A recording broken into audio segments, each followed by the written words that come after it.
Dans cette vidéo, je vais te parler d'obéissance selon la religion chrétienne. Donc en fait, ce que j'ai pu remarquer, c'est que dans notre société, on est fortement impacté par ce qui est communiqué à travers la religion. On voit que notre société est clairement conditionnée par ça, déjà rien que par les fêtes religieuses, etc. Donc même pour quelqu'un qui n'est pas dans la religion en tant que tel, est forcément conditionné par cet aspect-là, puisque c'est comme ça qu'on nous éduque depuis notre enfance. D'ailleurs, on le voit bien, les petits qui font la communion parce que leurs parents leur disent de faire la communion, ou la confirmation, le baptême, etc. etc.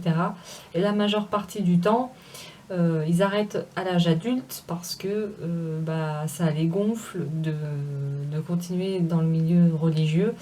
Et je pense que le fait qu'il y ait une mauvaise communication dans ce milieu-là a une forte incidence du fait que les gens refusent. Ils sont contrariés par la foi, puisque moi je peux voir des trucs qui sont écrits dans la Bible. Franchement, des fois c'est extrêmement dur et franchement, oui, je peux comprendre qu'il y en ait qui aient plus envie de suivre un mouvement religieux. Enfin, quand je dis un mouvement religieux, c'est positif, hein, il n'y a aucun terme péjoratif quand je dis ça, puisque la religion est censée être totalement libre. On est censé vouloir le vivre de la manière dont on le souhaite. C'est pas censé être contraignant. C'est-à-dire que la religion, enfin déjà la foi en tant que telle, c'est censé être quelque chose où on se sent libre, où on se sent aimé, soutenu, protégé, et on est censé être dans la confiance. À la base, c'est ça le but de la foi, c'est la confiance et l'amour. Et c'est certainement pas être dans la contrainte et, euh, et être dans la soumission. Parce que en fin de compte, quand je vois certaines choses qui sont écrites, ça peut être effrayant dans le sens où il y a beaucoup de choses en rapport avec la soumission, la contrainte. Par exemple, les choses quand on nous parle de péché, ou alors de finir en enfer, ou alors d'être carrément possédé si on a un problème. Franchement, je trouve que c'est un petit peu abusé. Dans le sens où,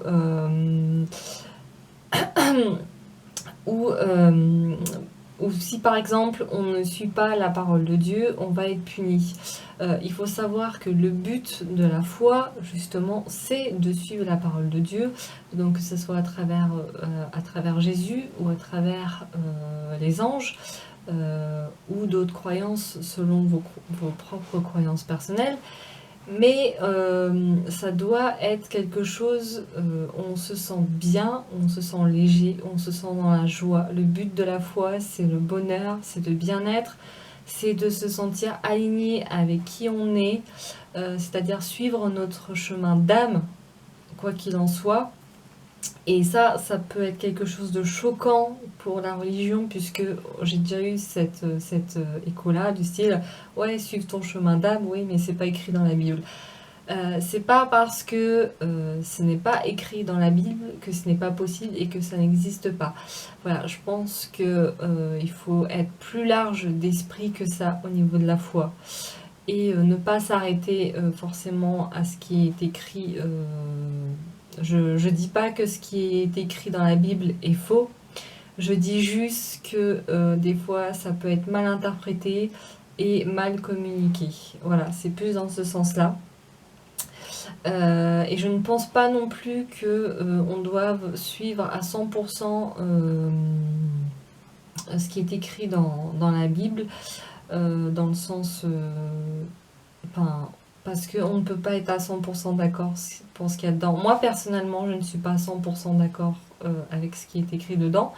Et je pense que c'est tout à fait normal. On ne peut pas être 100% d'accord avec ce qui est écrit dans la Bible. Et c'est pas pour ça qu'on va finir en enfer, on va être puni. On a tout à fait le droit. C'est notre droit en tant qu'être humain.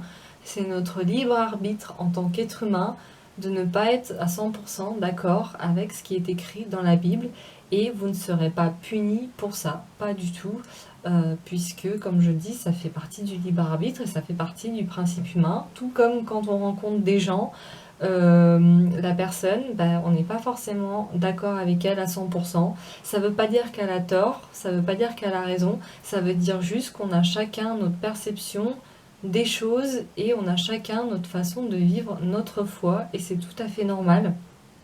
Et c'est pas une raison pour devoir se sentir réprimandé ou se sentir blâmé ou de devoir se sentir culpabilisé à cause de ça. C'est comme le péché, par exemple, dès qu'on fait le moindre truc qui ne soit pas en rapport avec Dieu, c'est considéré comme un péché, c'est considéré comme quelque chose d'offensif envers Dieu, c'est considéré comme un blasphème, c'est considéré comme quelque chose, comme une abomination. Je trouve que ce sont des réflexions vraiment extrêmes et c'est des extrêmes, mais qui sont loin d'être en rapport avec la parole de Dieu. La parole de Dieu, c'est quelque chose qui est libre, qui est censé être léger, comme je disais. On est censé être bien, on est censé être en paix, on est censé se sentir aimé et accompagné. Euh, En fait, le fait de suivre la parole de Dieu, c'est quelque chose qui nous rend libres, comme je le disais. Et à partir du moment où c'est en opposition à ça, ce n'est plus la parole de Dieu, c'est votre ego qui parle. Parce que donc l'ego humain, enfin, il y a pas d'ego là-haut. Hein. Les anges et Dieu n'ont pas d'ego, donc en aucun cas ils vont se sentir offensés ou attaqués ou quoi que ce soit. C'est ça, c'est purement, ça c'est un truc, une conception humaine, hein, rien d'autre. À partir du moment où vous avez des pensées blessantes ou blâmantes envers vous, ça ne vient en aucun cas des anges ou en aucun cas de Dieu, puisque Dieu est amour, Dieu est pardon. Donc on est quand même là pour apprendre. Apprendre, ça veut dire faire des erreurs. Si vous faites pas d'erreurs, ça veut dire que vous n'êtes pas en apprentissage. Et si vous n'êtes pas en apprentissage, ça veut dire que vous avez plus rien à apprendre, vous n'avez aucune raison d'être sur Terre. Si un prêtre vous dit des choses comme quoi vous allez finir en enfer, comme quoi vous blasphémez, ou comme quoi vous devez être blâmé ou puni pour ce que vous faites, etc., parce que c'est du péché, etc., euh, franchement, surtout, je trouve qu'il faut vraiment pas écouter ces paroles-là, parce que pour moi, un prêtre qui vient vous dire ça, n'incarne absolument pas la parole de Dieu, mais absolument pas, puisque, comme je le disais, tout ce qui est blâme, etc., ça vient de notre ego. Et notre ego est généralement, principalement offensé par la parole de Dieu, puisque l'ego pense avoir tout compris. L'ego cherche le pouvoir, le contrôle et la domination, et certainement pas l'amour. Voilà. Mais en tout cas, pas l'amour divin tel que les anges le connaissent. C'est d'ailleurs pour ça que la plupart des êtres humains, quand ils reçoivent une guidance, refusent d'écouter cette guidance parce que ça met en insécurité totale notre ego entre guillemets, on n'a pas de preuves comme quoi on aura le résultat prévu, ce qui fait que on évite d'avoir la foi. En fin de compte, je pense que le principal à retenir, c'est que l'obéissance telle qu'on la connaît, déjà, ça doit être un choix. C'est pas une obligation. Si on décide de pas obéir à Dieu, moi, pour moi, de toute façon, il n'y a pas d'obéissance. Je trouve que c'est exagéré de dire qu'on obéit. On choisit plutôt de suivre la parole de Dieu, dans le sens où on choisit d'écouter les guidances qu'on nous envoie. Après, si on se trompe, par exemple, on fait le choix de ne pas écouter et puis on fait une erreur, c'est pas grave, on va pas être réprimandé. On va juste apprendre de ça et c'est tout, en fait. Voilà. Après, on va recevoir des nouveaux signes pour pouvoir faire ce qu'on a à faire et puis continuer notre chemin de vie. Point barre, ça s'arrête là en fait. Voilà. Euh, Et comme je disais, pour moi, l'obéissance vue dans la Bible, donc l'obéissance biblique, en fait, c'est juste obéir à l'amour et rien d'autre. En fin de compte, c'est pas comme quand on a un être humain qui essaie de nous imposer quoi que ce soit en mode strict. C'est plutôt la voie du bien-être. Voilà, je peux pas dire mieux que ça. Euh, quand, euh, quand on choisit d'écouter la guidance divine, la parole de Dieu, c'est juste pour écouter la voix de l'amour et la voix de la bienveillance.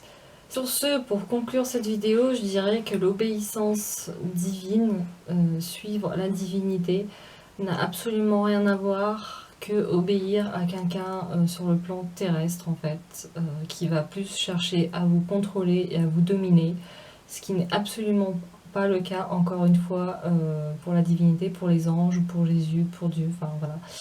Le but c'est pas du tout le contrôle, le but c'est toujours votre bonheur, votre bien-être, la paix en fait, se sentir en paix, une paix continuelle. Peu importe les épreuves, peu importe ce que vous vivez, peu importe ce à quoi vous faites face.